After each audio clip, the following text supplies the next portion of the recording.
हमारे देश में ऐसी मतलब उनके लिए कानून होने चाहिए, ऐसी सज़ा होनी चाहिए जिससे कि अगर कोई ऐसा अपने दिमाग में सोच भी रख रहा है करने की, तो उसका पहले मतलब रोंगटे खड़े हो जाने चाहिए सोचने से पहले भी। लेकिन हमारी जो सरकार है वो पता नहीं क्या मतलब कर रही है। और सबसे बड़ी बात, जो हमारी वहाँ की सीएम है ममता बनर्जी जी, वो क्यों स्ट्राइक्स में उतरी हुई है और किसके खिलाफ वो आंदोलन में जा रही है? उनकी खुद की वहाँ सरकार है। जो सम्मान ही नहीं करेगा उसके लिए तो ये चीज़ है ही नहीं। जो औरतों का सम्मान करना नहीं जानता, उनको रिस्पेक्ट देना नहीं जानता, उसके लिए क्या है ये? उनमें से हमारे समाज में से ही है ना वो रेपिस्ट भी। पर जो हमारे लॉ मेकर्स हैं, अब जो एडीआर की रिपोर्ट निकली है उसमें से भी ये बता रहे हैं जो एमएलए हैं उनकी खुद की इतनी रिपोर्ट्स है रेप के बारे में इन्वॉल्व है। अब सभी दर्शकों को नमस्कार, मैं विजय स्वागत करता हूं आप लोगों का New30+ पर। और दर्शकों, इस वक्त हम पहुंचे हैं New30+ के सौजन्य से उपमंडल कोटली के अंतर्गत कसाण पंचायत, जहां पर कि आजकल नलवाड़ के मेले भी लगे हुए हैं। और दर्शकों, इस वक्त हमारे साथ हैं रक्षा ठाकुर, जिनको आपने कुछ समय यहाँ पर मेले में एंकरिंग करते हुए भी देखा है। तो आइए दर्शकों, थोड़ी सी चर्चा हम रक्षा के साथ भी करते हैं। रक्षा जी, स्वागत है आपका New30+ पर। Thank you sir. तो जैसे कि पिछले कुछ दिनों से रक्षा जी ये मुद्दा उठा हुआ है यहाँ पर, भारत में ही नहीं बल्कि ये नेशनल ना हो करके इंटरनेशनल हो चुका है, जो कोलकाता में केस हुआ है, जो कांड हुआ है।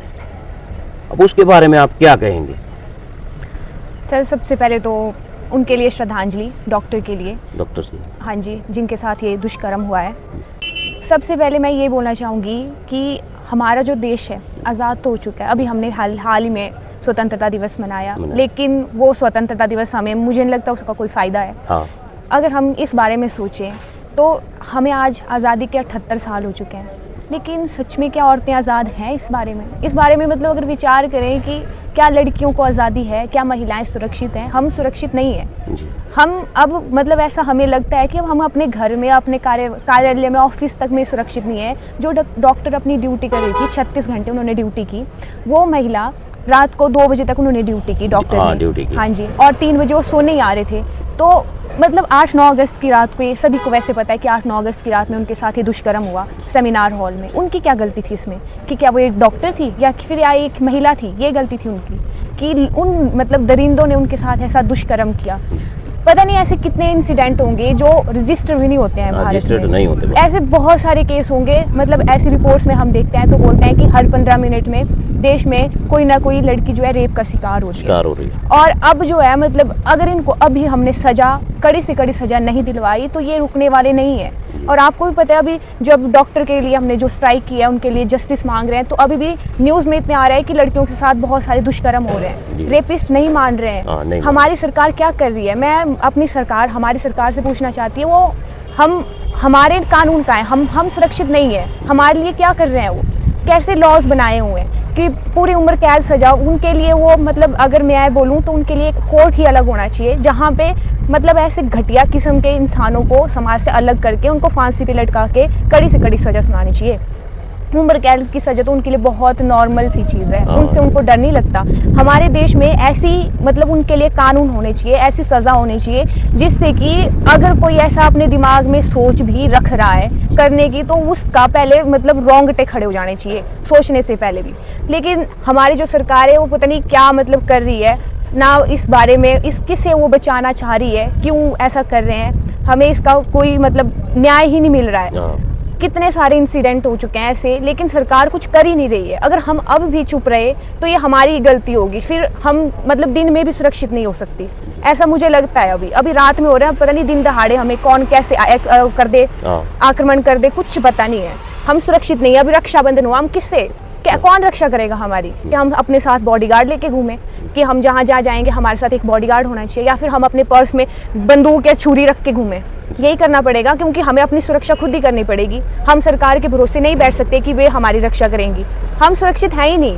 हमारा देश पता नहीं इस बारे को समझ ही नहीं रहा है, कि लोग समझते ही नहीं है इस चीज़ को कि ये एक मतलब ऐसे लोग देखते हैं कि ये बहुत ही नॉर्मल चीज़ है, हो रही है, ठीक है, हमारे साथ नहीं हुई, किसी और के साथ हो रही है, कोई बात नहीं। पर हमें नहीं पता कि कल हम भी हो सकते हैं, किसी का भी हो सकता है। हम आज अगर उनके खिलाफ नहीं लड़ेंगे तो कल हमारे साथ भी ये चीज़ हो सकती है।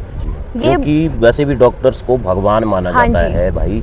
जो डॉक्टर आपकी जान बचाता है, और आप जो है वहाँ भगवान के एक मंदिर में वहाँ पर इस तरह का कुकर्म कर रहे हैं। और रक्षा जी ने बहुत बड़ी बात कही कि इनके लिए कोर्ट ही अलग होना चाहिए, सज़ा अलग होनी चाहिए। उम्र कैद तो कुछ नहीं है, सही बात है, बड़े लोग हैं, जाहिर सी बात है कोलकाता में वो बड़े लोग ही होंगे जो उनका बचाव वहाँ की सरकार भी कर रही है, देखा है ना, जो वहाँ की सरकार बचाव कर रही है, तो इसका मतलब वो बड़े लोग हैं, उन्हें उम्र कैद में मिलेगी, वहाँ पे VIP ट्रीटमेंट होगी उनकी जेल में भी। और सबसे बड़ी बात, जो हमारी वहाँ की CM है ममता बनर्जी जी, वो क्यों स्ट्राइक्स में उतरी हुई है और किसके खिलाफ वो आंदोलन में जा रही है? उनकी खुद की वहाँ सरकार है और वो स्ट्राइक्स में क्यों जा रही है? हमें इस चीज का आंसर चाहिए। वो किससे मांग रही है न्याय? जबकि उनकी खुद की सरकार है, खुद उनकी पुलिस है वहाँ पे, वो कुछ चाहे वो कुछ भी कर सकती है वहाँ पे, उनकी ताकत है वहाँ पे, फिर भी वो मतलब स्ट्राइक्स में क्यों उतर रही है? क्या ये हो क्या रहा है देश में और चल क्या रहा है देश में?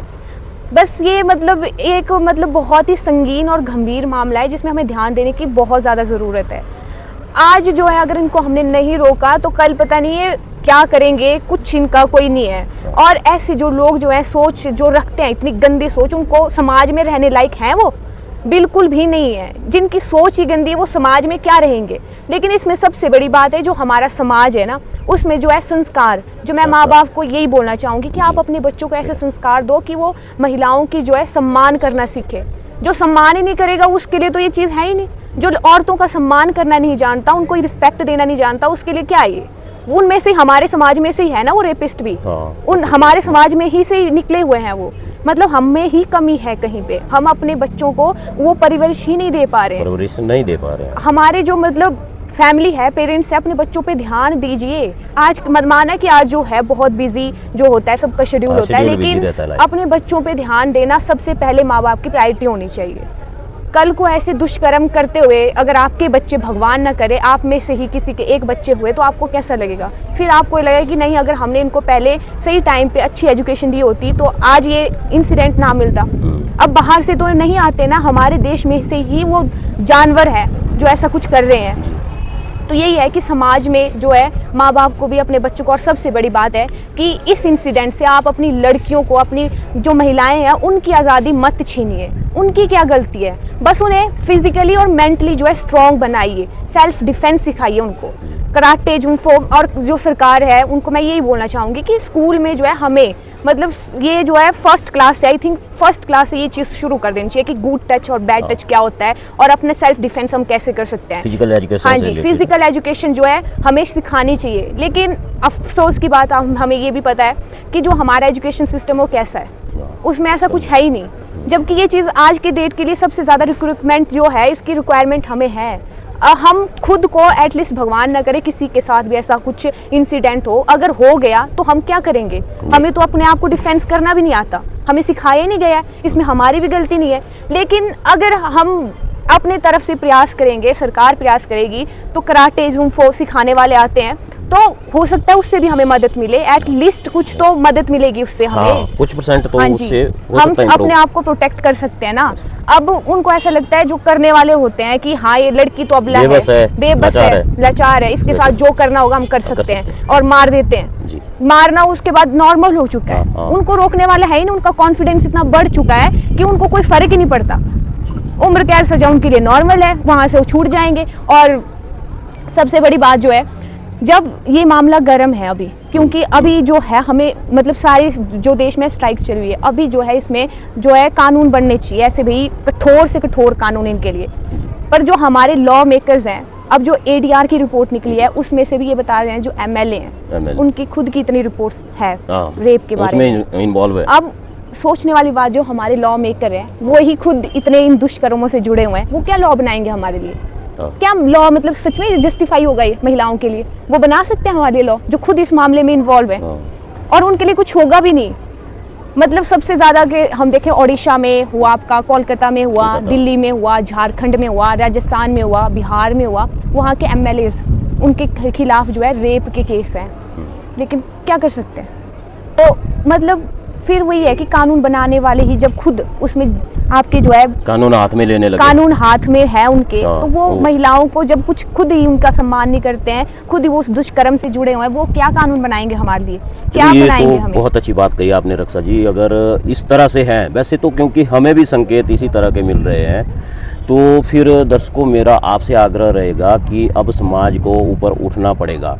कानून से ऊपर फिर समाज है, ये बात आपको याद रखनी होगी। अगर कानून गलत करने लग जाए तो फिर समाज है, क्योंकि कानून भी इन्होंने सही बात कही, कुछ एक लोग जो दरिंदे हैं, जो कानून बनाते हैं वो ही दरिंदे हैं, तो फिर कानून तो सख्त होंगे ही नहीं, क्योंकि वो उसमें इन्वॉल्व है। हाँ ये जी। अच्छी बात कही आपने। हाँ जी, उसी में इन्वॉल्व है, वो क्या बनाएंगे। हाँ। बस मैं अंत में बस एक कविता बोलना चाहूँगी जिसके माध्यम से हम मतलब अपने आप को, महिलाओं के लिए एक स्पेशली मैं पोइम बोलना चाहूँगी हाँ।